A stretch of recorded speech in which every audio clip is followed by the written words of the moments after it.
Hi guys. Ayan, kita niyo, tinuturuan ko yung aking panganay na anak na magluto ng sinaing kanin. Ayan. Tinuturuan namin siya kasi siya ay malaki na.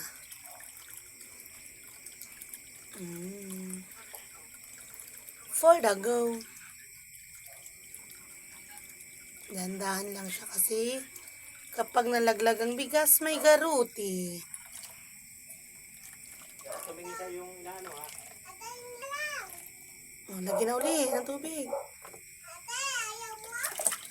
Yun na. Uwi, yun na. Ayan.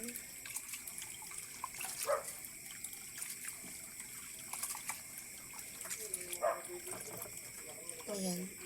Nakita nyo?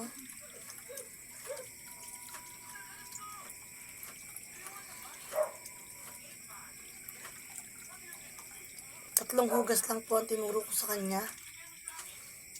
Dahil baka mawala na ng kulay ang bigas. Oh, sunod.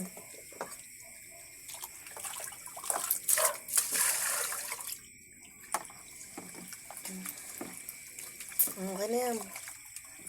Punta dito naman ang tapon. Dandan. Dandan lang ang tapon ng bigas. Charot ng tubig, syempre.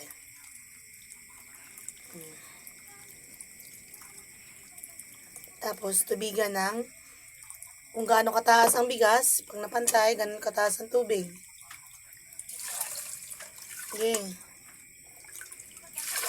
Oops. O, pantayin mo. O. Kung gaano kataas ang bigas, ganun din kataas ang tubig. So, yun lamang guys. Babush! Nod.